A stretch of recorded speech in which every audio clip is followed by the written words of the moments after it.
Well, good morning and welcome back to the My Pro Golfer channel. You may ask why we're here in the early mornings with the seagulls clucking and dew still on the putting green. And the reason why we're here is because we got a special treat for one of our commenters who asked, how do I read greens?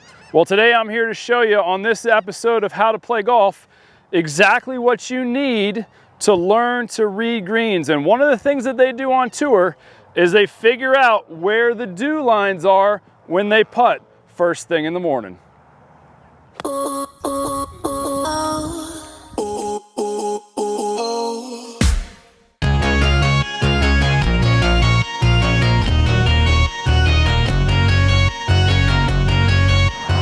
So you're probably already asking yourself, I don't want to get up at 5:30 in the morning and get to the first sunrise to see and learn how to read greens. So that's fine. I totally understand that, no big deal.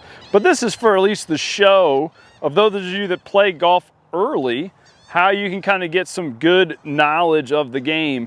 And what I want to talk about is dew lines. Well, we have some dew still on the greens. You may not be able to see it, but if I roll two balls at the green flag, you're gonna see a variance in the model of the ball rolling. And then what you can do, especially if you're like at the 8:30, 9 o'clock time, the dew's just about coming off, you'll still see some of those dew lines, especially here in Florida, because once it's cut, the dew still's there because it's cut really early in the morning. So the temperature change allows their dew to be on the putting green. And you can really get a sense and watch the balls roll with the little dew lines. You can really see what's happening. And then once you figure out the dew line, that's a really good, easy way to experience and understand how the green's gonna roll. All right, so let's just say that you have no dew and you can't really feel what it's going on. Now we're gonna get back into more of a traditional way to read the greens. And one of the most negative things about green reading that we don't do anymore is we don't walk golf courses very often.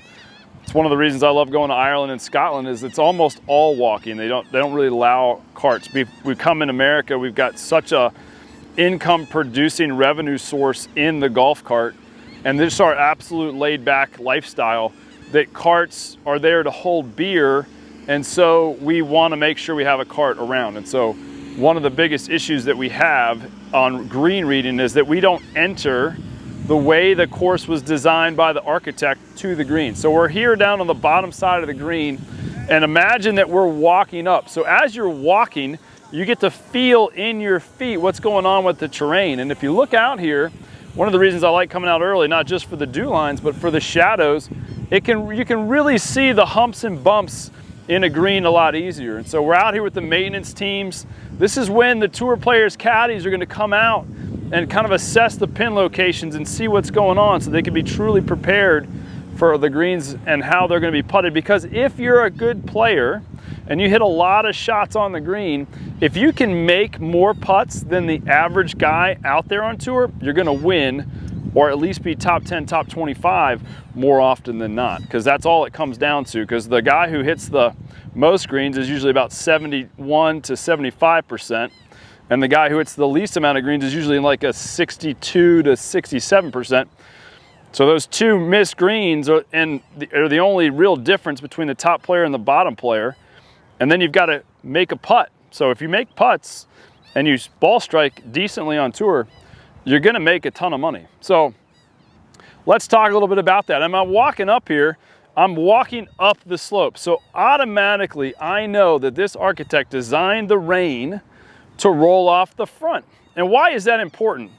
When you have water that sits on a green and it gets hot, it actually burns the grass. So no architect wants the grass to die on a putting green. So they design the putting green to make sure the water runs off. Well, guess what? So does a golf ball. So when you're looking at a green, the first thing I want you to think about is if it was raining, where would the water run? And so we've got a high point over here. We've got a low point over here. We've got it going away from us, sort of in the middle of the green there. And so we know the water's gonna run off there. It's gonna run this direction. The low point of the surface is right here and off towards us. So if I just get to the front of this green and I'm putting to that flag, you should keep in mind, even though it looks very flat right there, I'm functionally putting up the hill. Hey, thanks for watching today's episode. Here at My Pro Golfer, you know we like to keep things simple. And today, I've got a special gift for you to help you never miss a 5-foot putt again. Click the link below and download today. So I'm here giving you just a slightly different perspective. The drain is over there. You can see how everything kind of dips down below. And that's in a function of how the green is set up to move the water out of that space and down into the low point. If you don't understand the whole rain concept, imagine golf balls being dropped every foot. They're all going to sort of rotate into like an area that settles down because the weight of a golf ball has enough weight in it that it's going to stop on a slight slope, whereas water is just going to come, go into the ground, evaporate, it's going to move around. So they're just trying to funnel it off. So balls are going to sit on there. The PGA Tour used to do a really cool ball display where the balls would just drop, especially at like a US Open where they wanted some graphs of things to happen. The balls would all drop in the exact same spots and then they would just filter out to the high point. So you want to really make sure that you know what the high point of your putt is. So let's say we had a putt to this back flag over here. It's pretty level at the beginning because we're in the middle of the green. So the green's going to run off this way and this way. You can kind of see it. If I'm hitting it right at it, it's going to be pretty straight until it gets to that little mini hump there. And it's going to push the ball to the right because the drain is over there. So as you putt that straight putt, even though this is a 45, 50 foot putt, we're going to move it towards that flag knowing that it's going to go to the right. So you want to visualize a straight putt right at that flag. And then as that flag the ball gets more towards that flag, it's going to move a few feet to the right. So your first thought process is, I'm going to aim this a few feet to the left, hit my putt, and let it roll out. The goal being on a 50-foot putt, make a 5-foot circle visually around the cup. As long as it doesn't put you into danger. If it does put you into danger, move that 5-footer to a little easier spot to control and try to put it into that 5-foot circle. If you do that, you'll be way more successful in 2-putting because the likelihood of you making that putt is almost less than 1%. All right, so we talked earlier about the fact that we don't walk on a golf course, and I just want to take a different approach here. So I'm basically out in the fairway, walking up to the green. And if you could tell, I'm going to show you from my arm angle, the whole green kind of slopes like this just a little bit. And as you're walking up, it's really easy to see that. They're never going to let water run into a bunker. So that bunker's on the right and the green is set this way. And then when it gets to the front left here, you can really see it come down. And they've disguised that with this hump over here on the left side where that squirrel is. But you can see how the balls kind of are rolling this way, away from that spot there, down this hill, right into this pond that's behind you. And that is sort of what you miss from riding in a golf cart. You hit a wedge or something and you're close enough to walk, 20 to 100 yards. Let your golf partner who may be already on the green or around the green drive up and then walk up and really get a sense of the whole slope before you get really detailed on reading the green. Hey, just want to remind you to not forget on getting your free gift below on how to never miss a 5-foot putt. All right, so you say to yourself, well, that's all well and good, but how does it affect me? Well, let's talk about how to prepare actually from the green complex so that you can test what we just talked about. The number one thing, and I would first start with this, is imagine the green is a square, as a square in function, okay? Put a ball on one side of the fringe, hit it to the other side of the fringe and try to stop it. And watch that ball roll. That ball is going to do some things as it goes and you want to get a visualization of it. And then you want to come back and putt it down the line, back to the same spot. What that's going to do is going to help you understand grain.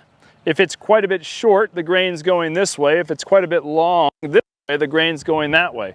Grain just means the grass is growing in a certain direction with the leaf. So when the putt goes into the grain, it stops. When the putt rolls with the grain, it goes more. Typically, the grain is shiny when it's away from you and darker when it's at you. Just keep that in mind as you read. And it generally, in Florida especially, there's grains that go all through the grass on the green. They're not stagnantly one side or the other. So you got to look for the color changes and adjust your putting appropriately.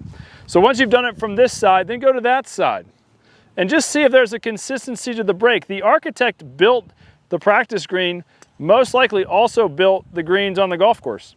So they're going to react somewhat similar. And then once you've got a good sense of the overall, then come and do what I call the square drill, which is the green. And all you're going to do is go through the routine and kind of almost look at the hole and putt them so that you just hit the ball right at the center. And if there's a tendency, like that one just kind of fell a little bit to the left, if there's a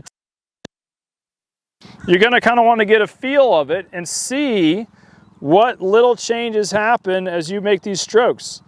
That broke a little bit more. We kind of see that, and we talked about that in the original video of knowing that the water's going that way. So you're just confirming for yourself what you've already discovered about the green to kind of help your mindset get better at what it's about to do on the course.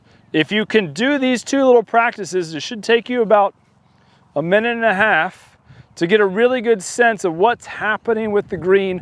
What did the architect have in mind for you to deal with on any given golf course on any given day? And it will prepare your mind for the speed, for where the water runoff is going to be, and for you to think differently when you're walking up to approach a green.